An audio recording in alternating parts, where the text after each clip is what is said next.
Good morning all. So today we are starting with the modern Indian architecture. After completing our journey from our ancient architecture, our medieval architecture, the cave architecture, how our temples evolved, the difference between the North Indian temple, the South Indian temple, the features of the North Indian temple, the features of the South Indian temple, the various different schools of architecture which were sub-schools under the Nagara and the Dravidian architecture. We also saw in the medieval architecture the advent of Islam and how dramatically the Indian architecture changed. We saw the development of different sub-schools under the Islamic or Indo-Sasanic architecture. We saw the contributions of Delhi Sultanate. We saw the contributions of Mughals. We saw the contribution of the Deccani Sultans. We saw the Bengal, the Pala, the Sena, art and architecture. So now moving forward, let's go on to the modern Indian architecture and learn the changes, what happened, who influenced them, from which time to which time, and how it is important from UPSC perspective.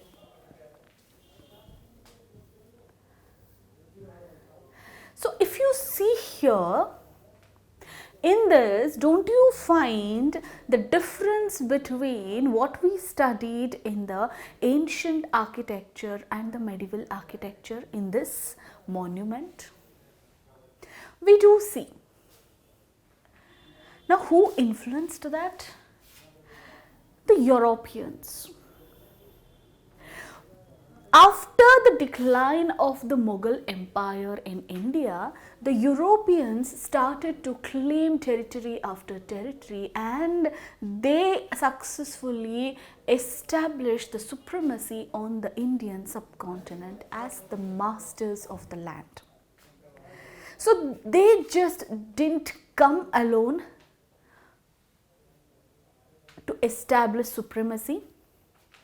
They brought along their culture, their traditions to the subcontinent. So this influenced in their constructions, which we see in the modern Indian architecture. If I mean Europeans, I mean the Portuguese, the French, the Dutch and the British. Each one have contributed different elements in the modern Indian architecture. So, the modern Indian architecture was inspired by the Europeans who came as traders to Indian subcontinent and later they established supremacy as the lords of this land. The arrival of European colonists coincided with the collapse of the Mughal Empire. When I was talking about the Mughal architecture, I told you they were having a wide vastness and breadth and biggest monuments, massive monuments they constructed. Why? Because they controlled almost every part of the country. They were the lords, they were the sultans of the subcontinent. So the time the Europeans came and the decline of Mughal Empire coincided. This ignited a power war between the Portuguese, French, Dutch, Danish and British that lasted until 1947. The Europeans themselves had wars between themselves. If you trace back to history, you find the Carnatic Wars, you find different rulers grouping up with different Europeans and fighting with each against other to establish supremacy. So these Europeans who came as traders became the lords of the land, and they influenced the establishment or the beginning of this modern Indian architecture. Now let's see the Portuguese influence. The Portuguese were the first ones to come to India for trade purpose. They carried the Iberian style of architecture with them. Now you might ask me, ma'am, what is this Iberian style of architecture? Please see here, I have given you a picture of Iberian style of architecture. You have thick walls here and small windows in the castle. So this type of architecture, the style is seen in Portugal. They brought along those architecture to India. Now you might ask, ma'am, did they started building monuments? Did they started building palaces? No. When they came for the trade purpose, and they started building churches and cathedrals first for the worship of their god.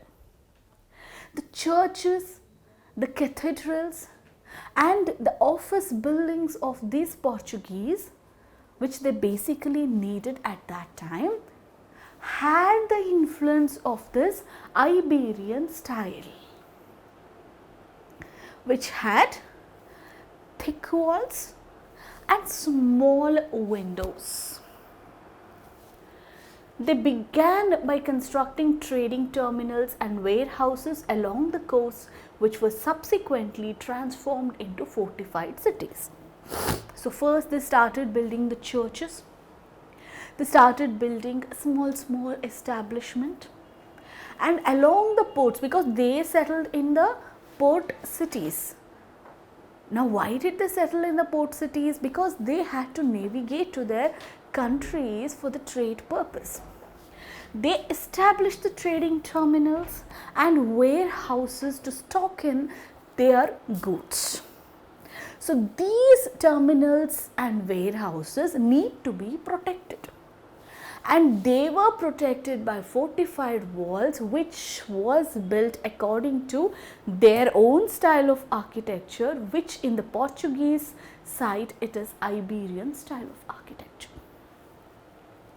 They also imported the notion of patio homes and the Baroque style, which were established in the Europe in the late 16th century to symbolize the church's strength.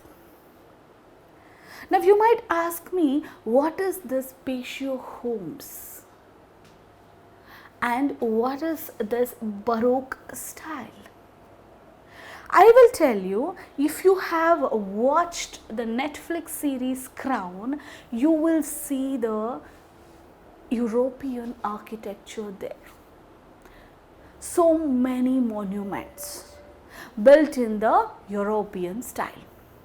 The European style of architecture, the buildings which has the bright colors and the flowery decors, arrangements, and the setup with huge walls and all is called the Palatial and Baroque style.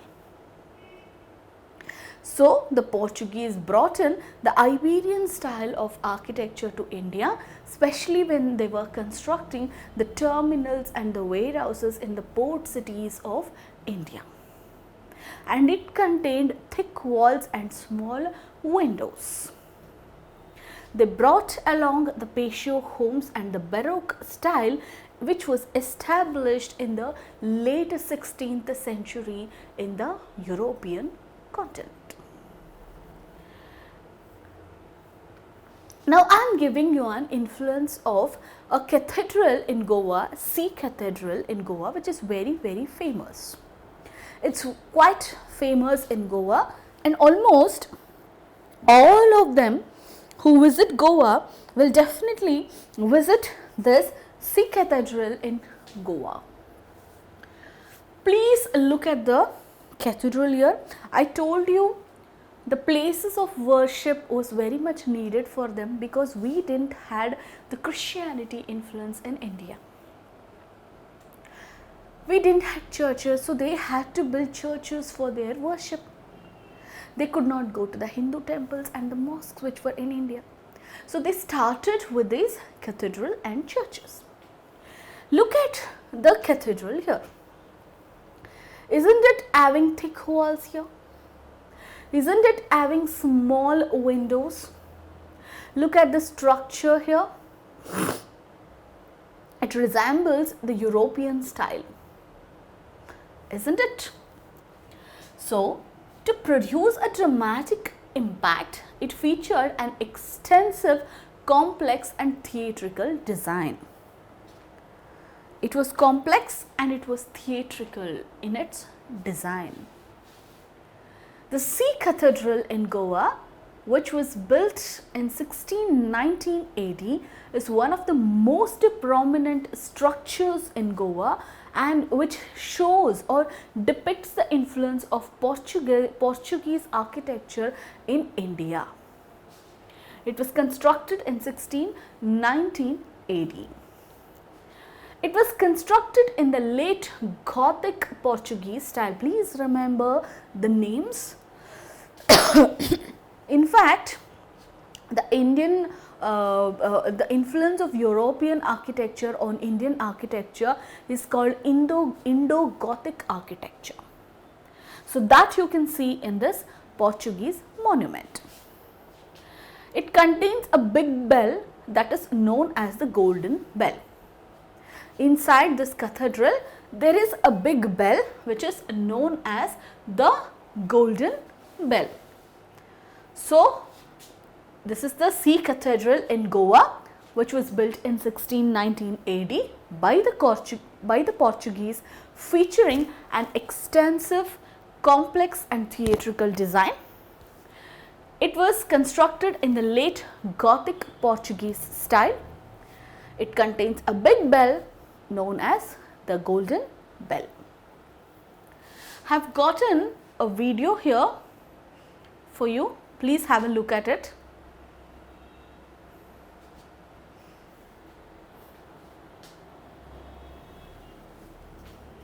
Please look at the features here.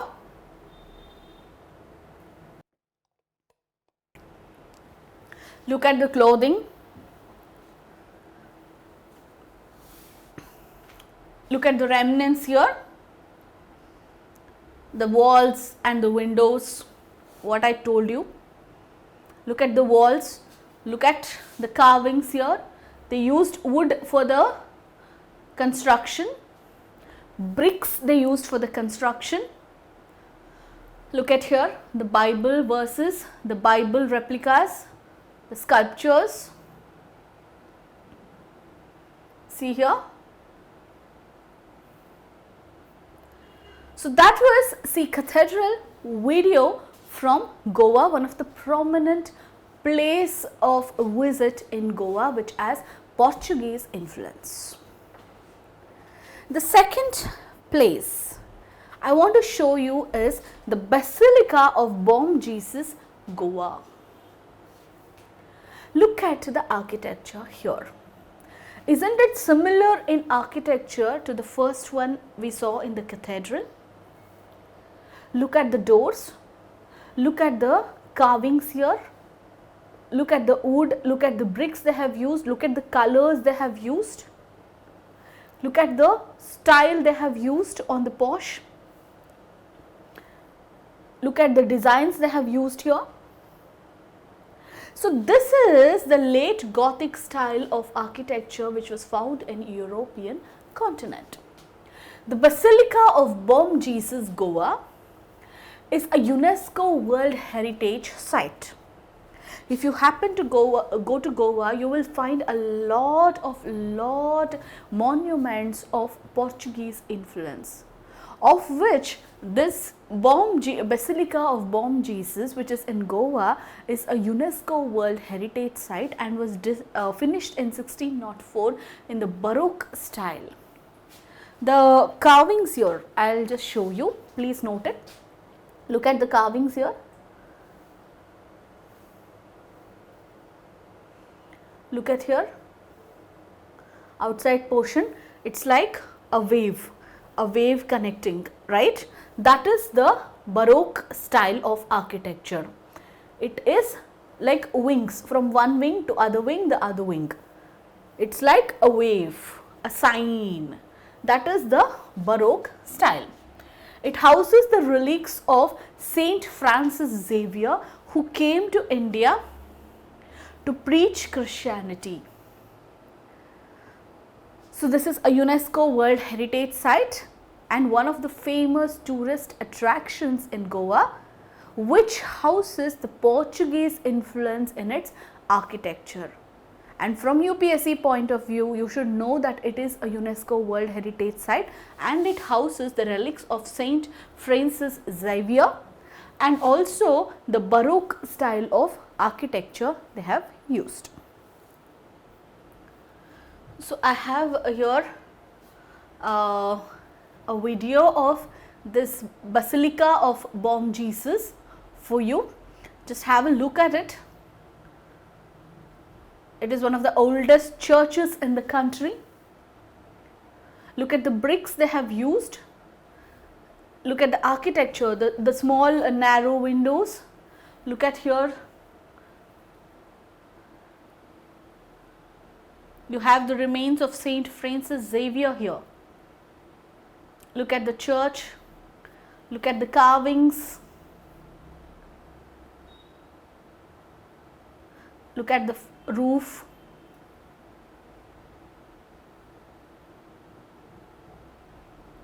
It was constructed in 1605 and a UNESCO World Heritage Site. So they brought in their culture to Indian architecture.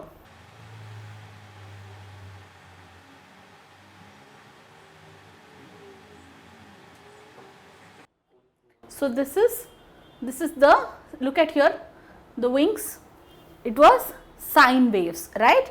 So that is the Baroque style of architecture. Another site I am saying you which has Portuguese influence is the Mumbai's Castella di Agoda. If you happen to visit Bandra, which is famous as Bandra Fort, it is nothing but the Portuguese influence in the architecture. It was a trading settlement and warehouse of this Portuguese settlement in Bombay, and they built the Castella di Aguada. So it also has the influence of Portuguese. Look at the gateway. Look at the arches they have used. Look at the steps they have used. The small windows. This was a warehouse and settlement of Portuguese. Castella di Aguada in Bandra of Mumbai. So we will see a video grab of Mumbai's Castella di Aguada. It's in Bandra, built by the Portuguese, the fort of the water point. It was a watchtower also.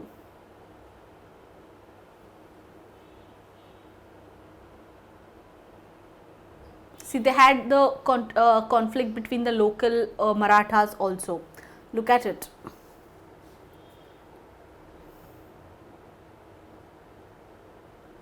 You should observe the architecture there. They used cannons and all here in the fort, because they used to be on war with the local rulers and they had to protect the fort from the enemies and all. They used to have cannons and also protection forces.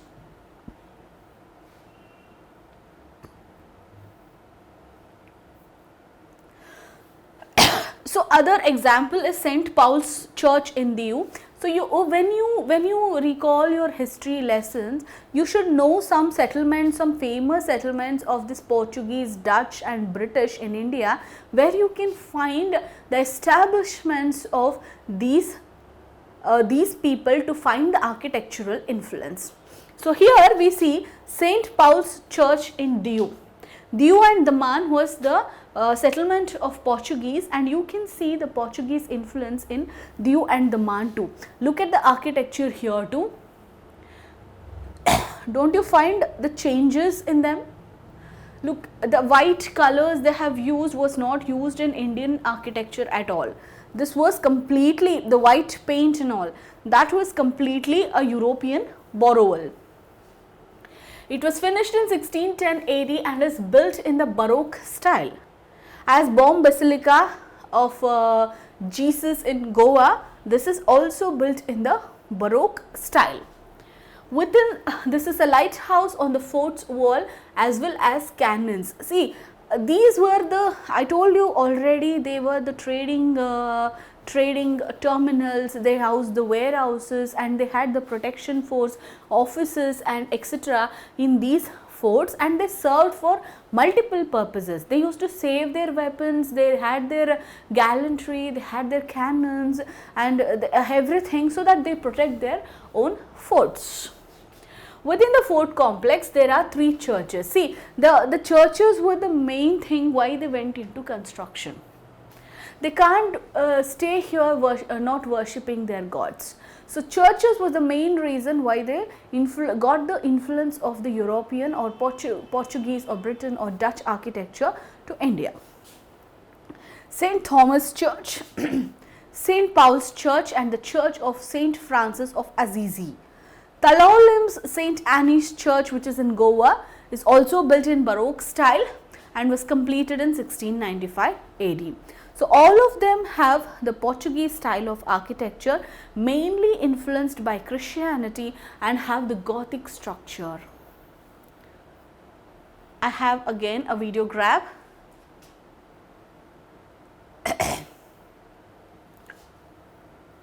Look at the arches used here. Look at the carvings, look at the epitome, the colors used here, look at the designs, look at the carvings.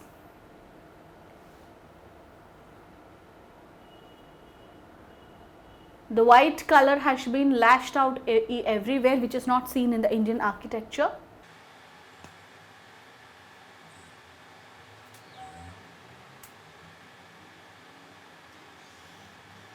See how they have carved Jesus, how they have carved other images and sculptures here.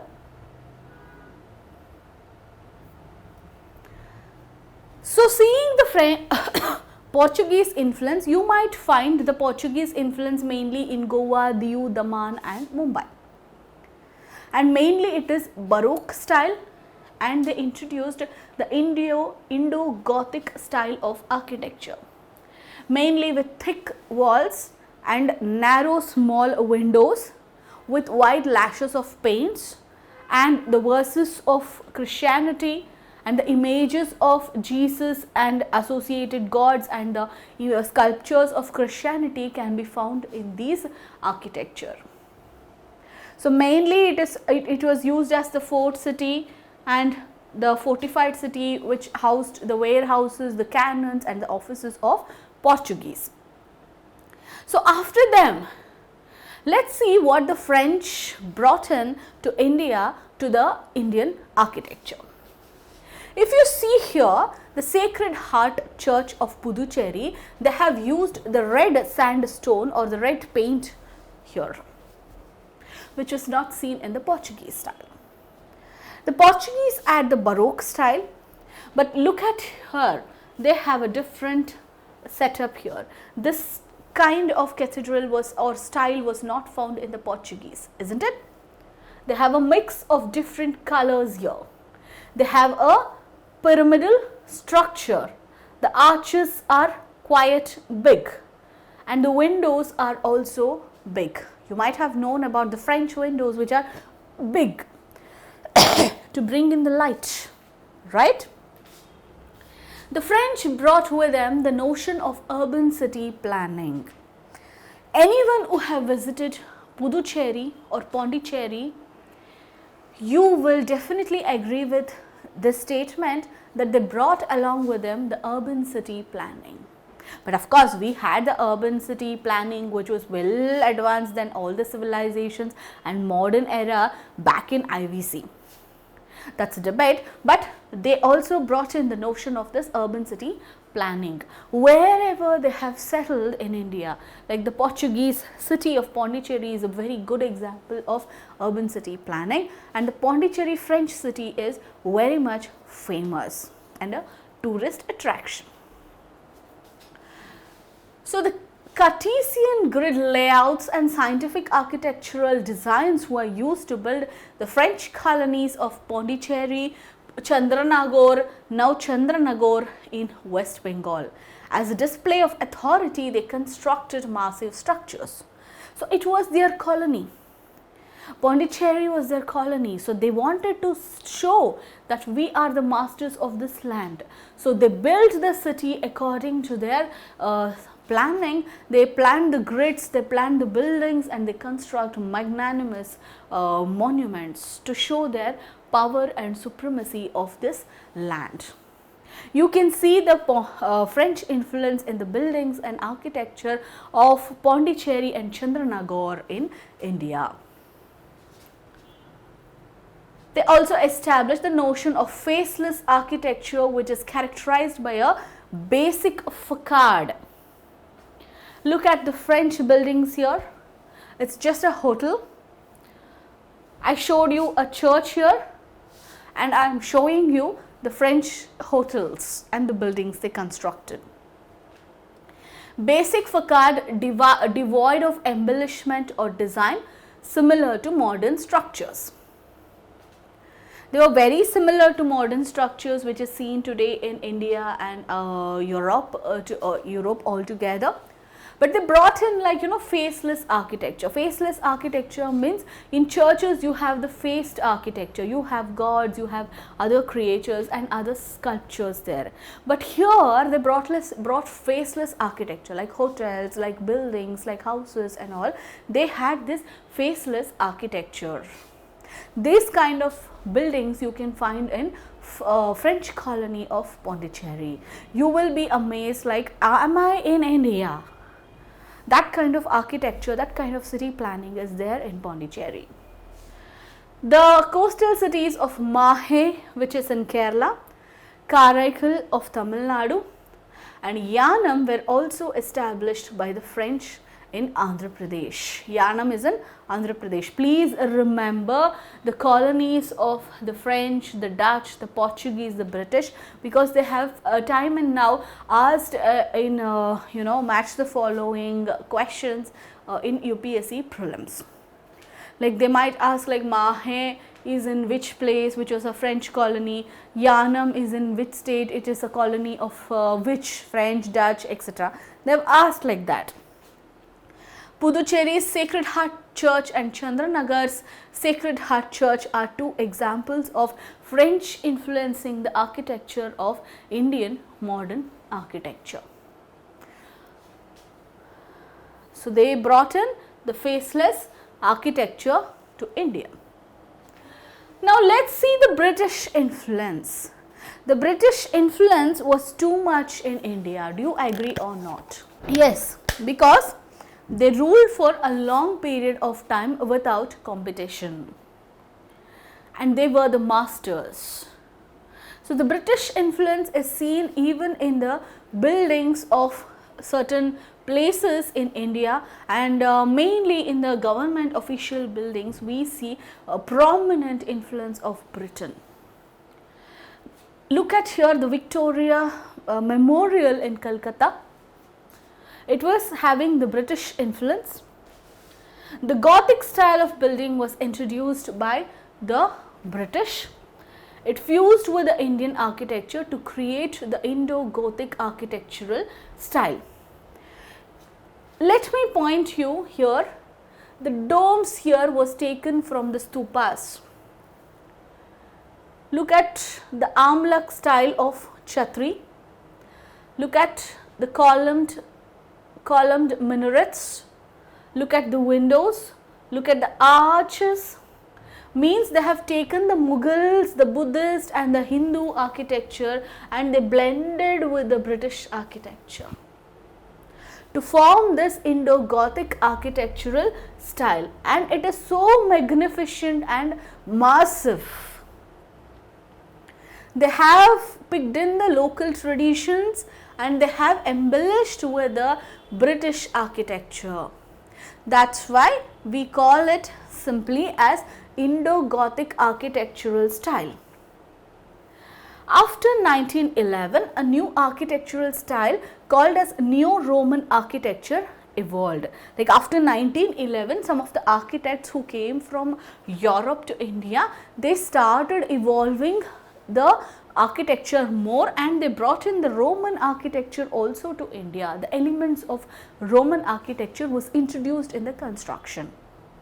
So the British was the one who brought in the Gothic style of architecture to Indian subcontinent, which means they blended the local traditions, the Mughal architecture, the Hindu architecture, the temple architecture, etc., and also the European style.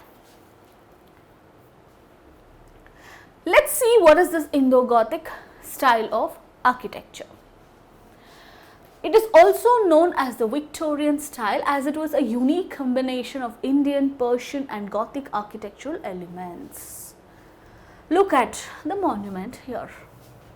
The Persian style, again the European style, the arches French style, European style, and you have the minarets here. You don't find the Indian element here, but you have the Persian influence and the European influence here. The Chhatrapati Shivaji terminus in Mumbai. It has the Indian, Persian and Gothic architectural elements, simply called as the Victorian style of architecture. The structures were extraordinarily huge and intricately constructed. Isn't it extraordinarily huge and intricately structured? How massive it is, how huge it is, isn't it? They had huge lands together, enormous money, so they started building such magnificent buildings. The arches were pointed, unlike the curved arches of the Indo-Islamic era. The arches were pointed, look at here, the arches were pointed and the domes or the minarets are different. It looks the Persian style. So it was unlike the curved arches of the Indo-Islamic. Please remember yesterday's lesson where the arches were curved in the Indo-Islamic style, but here it is pointed. There it was curved, here it is pointed. The dome was like big spear, like onion bulb. Here it is a small onion bulb. Okay, this is some of the features of Gothic style of architecture. Look at here, the colonial era architecture of the Gothic style buildings.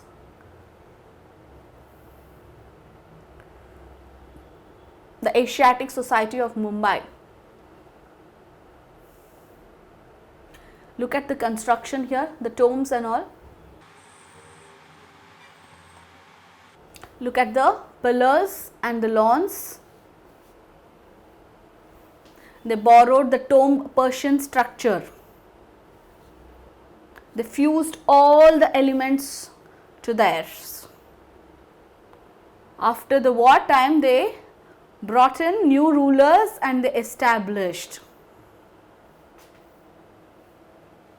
The Corporation of Chennai, I told you, now these buildings are used as government offices, civil courts, Supreme Court of India. They all have this Indo-Gothic style of architecture or Victorian style of architecture. Look at the windows, look at the domes. The onion domes, I told you, pointed arches, pinnacles, harem windows, minarets, and see. I have already pointed out that to you. Isn't it? See, you see these even today, Madras, Bangalore, Mysore, Jaipur, etc., Delhi, Mumbai, Kolkata. The princely states mainly witnessed the British architects to design their palaces too. The French chateau was there. Even the Mysore palace has this Indo-Saracenic influence in its construction.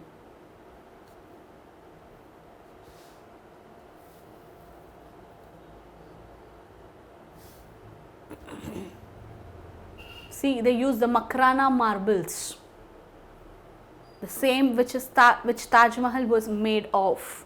Means they took the elements from the Mughal architecture too. So, after seeing that video, now you are clear that they borrowed the Persian elements, they borrowed the Indian elements and the local traditions and merged into the European style of construction. So, these buildings and magnificent buildings started in construction after the mutiny of 1857 war when they overthrew the local rulers and established the power. One of the distinguishing elements of the Victorian design was the use of wide windows. In the French architecture and in the French windows, you have long windows.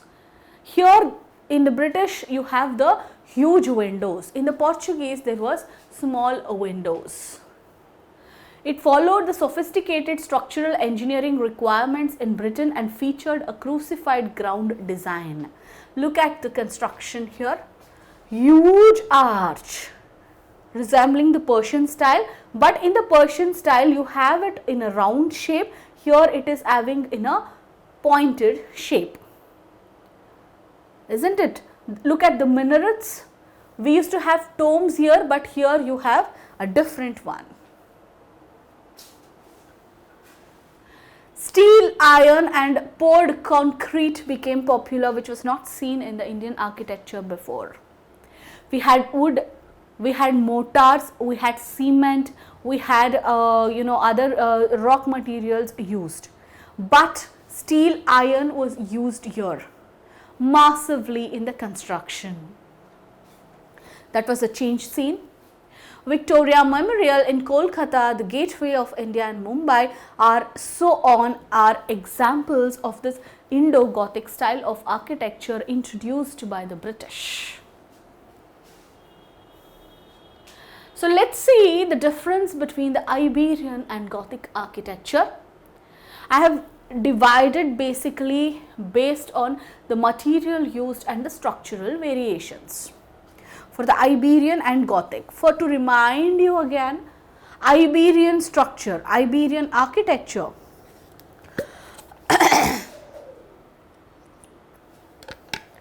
Iberian architecture, it was introduced by the Portuguese, while Gothic architecture was introduced by the British. So, based on the material used, let's see the difference between the Iberian style and the British or the Gothic architecture. The Portuguese employed brick as their primary building material. Brick, if you observe the Bomb Basilica, Jesus of Goa and other Daman and Diu structural elements of Portuguese, you find bricks being used, red bricks being used in the construction. There in the Gothic architecture, they used red sandstone and quartz limestone. When you saw the French church, I showed you the usage of red sandstone. When you saw the Victoria Memorial in Kolkata, you find the quartz limestone used. The Chhatrapati Shivaji terminus of Mumbai also has the usage of red sandstone. So here in the Iberian architecture, they used bricks as their primary building material, but in Gothic architecture, they used red sandstone and quartz limestone. The roofs and stairwells were made of wood in the Iberian architecture. Let's see the structural variation. The Portuguese maintained their Western customs and did not make any structural changes. So, if you happen to see the buildings of Portuguese construction in Goa, the Man and the EO, you can see no structural variations from the Iberian style. Whatever was constructed in Portuguese, they just blindly constructed here. But in the Gothic style, they use the Indian elements, they use the Persian elements and the local traditions. See here, the Indo-Gothic style of architecture arose from the British adoption of Indian elements and forms. I gave you examples also, like how they have chosen up the elements from Indian architecture to do the construction in the Gothic architecture. So Iberian style, they used bricks in the primary construction, wood also, but here in the Gothic architecture, they used red sandstone, the quartz limestone, Makrana marble they used steel, they used iron, they used cement. And in Iberian architecture, they did not take in the local elements into fusion, but just blindly followed the Portuguese style. But in the Gothic architecture, they fused in the Indian elements. The Persian style, the Mughal architecture, the Indian architecture were combined to the European taste. So this is the difference between the Iberian style of architecture and the Gothic style of architecture. The Iberian by the Portuguese and the Gothic by the British. Now, I told you after 1911, the architects from the European countries started flooding in India, and they brought in the Roman elements in the construction of the monuments and buildings. And they introduced this neo-Roman design, which is seen in the Supreme Court of India today. These British bungalows, Portuguese bungalows are being adopted now as museums, official buildings and court complexes. Following the World War I, the British Raj built in the neo-Roman or neo-classical styles of architecture. The best examples of this style were the buildings of New Delhi, designed by two important architects, Edwin Lutyens and Herbert Baker. It is commonly referred to as the Rome of Hindustan because they brought in the neo-Roman elements with them. These two architects actually were behind the design of this neo-Roman buildings of Delhi and adjoining areas. Edwin Lutyens and Herbert Baker, very famous architects. So look at the elements of a Roman they have bought in. The structures were unremarkable and without any distinguishing traits. The huge columns of roofs, huge arches, huge windows, and the spaces were very huge. It was a mashup of all architectural styles, resulting in a style that was crowded and limited the area for creative expression. Because of the composite character of the buildings, the simplicity, modernism and usability were severely armed.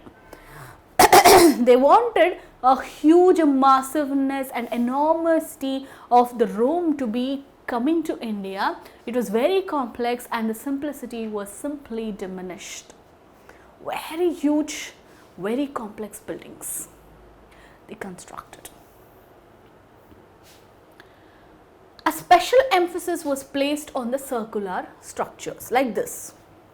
They used to build the circular structures to see the magnanimity, massiveness. They emphasized on the circular structures. The usage of Eastern themes to realize the Western architectural styles was overdone. I told you it was very complex. They blended many things. Very much complex they had built.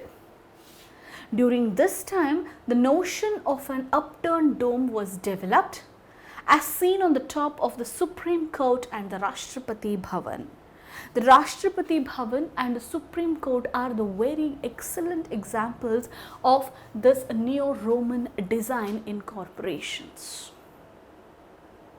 And you should never forget these two men who contributed for this, Edwin Lutyens and Herbert Baker.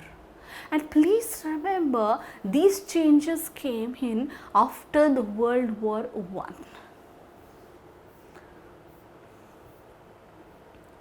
So after post-independence era, what happened? I already told you, like the Europeans came as traders, they became the masters of the land. The Portuguese brought in the Iberian style of architecture, the French brought the French architecture, the British brought in the Gothic style or the Victorian style of architecture with them, which they blended with the Indian style. Now what happened after they went from India, after we got independence? Following 1947, two architectural schools emerged, the revivalist and the modernist. So two schools emerged after the independence. Both schools, however, were unable to shake the colonial hangover. Even now we have the colonial hangover. When we construct the buildings, we have the influence of our Indian architecture or the Mughal architecture or the colonial architecture. These two did not compromise. They could not compete with us adopting the architectural elements of the past. As a result, the quality of India's architectural traditions has deteriorated. For example, the Punjab government commissioned a French architect, Le Corbusier, to construct Chandigarh. So after independence, we don't see much importance given to architecture, but before that there was a lot being done. I want to mention two architects of post-independence era who have been asked in your UPSC exams from time and now. One is Laurie Baker. He is known as the architect of the poor and is the man behind Kerala's revolutionary mass housing design. He was nominated for the Pritzker Prize, also known as the Nobel Prize for Architecture, in 2006. Very famous. He had designed the poor mass housing designs of Kerala. Laurie Baker.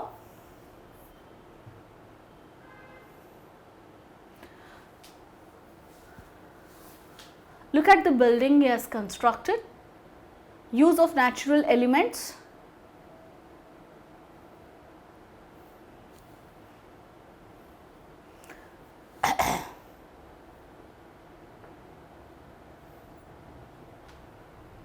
He mainly used the bricks, the earthy materials. He gave emphasis on light and energy to be saved.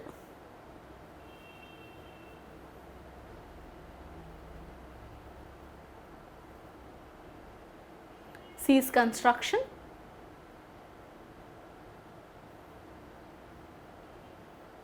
How he has given importance to nature and sunlight.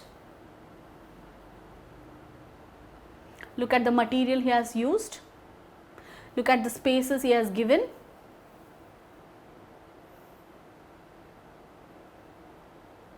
Look at the use of colors. So his architectural style includes the following features: construction of environmentally friendly buildings using locally available materials, introduction of the concept of filler slab construction to reduce steel and cement consumption, emphasis on ventilation and thermal comfort arrangements, which was very much needed in the environment of Kerala, He is renowned as the Indian architecture's concise keeper and Gandhi of Indian architecture, because he focused on massive building and not on, elaborate buildings. His construction is also very cheaper when compared to others and very environmentally friendly. The other one I want you to know is Charles Correa, well known for his work in urban design and planning. He used the contemporary architectural skills and aspects to meet the local needs and sensitivities. He designed the Madhya Pradesh Assembly Building, the Mahatma Gandhi Memorial Museum in Ahmedabad, and the LIC building in New Delhi, Connaught Place. So, two important post-independence architects, Laurie Baker and the other Charles Correa.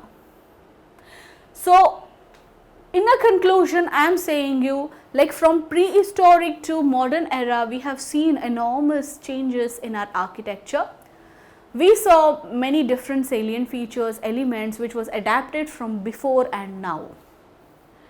The Greeks, Arabs, Persians, Europeans all added to the existing traditions in their own unique way, resulting in the magnificent development of Indian architecture in different dimensions. Natural and alternative materials such as bamboo. If you go to the northeast, you have the bamboo used as a material for construction. Wood, stone, brick, mud and clay are increasingly being used in modern Indian construction. Contemporary Indian sensibility is a broad category that encompasses the work of young architects in India. So, thank you so much. We have completed the art and architecture part here, and we will move on to the next class through our paintings. Thank you so much.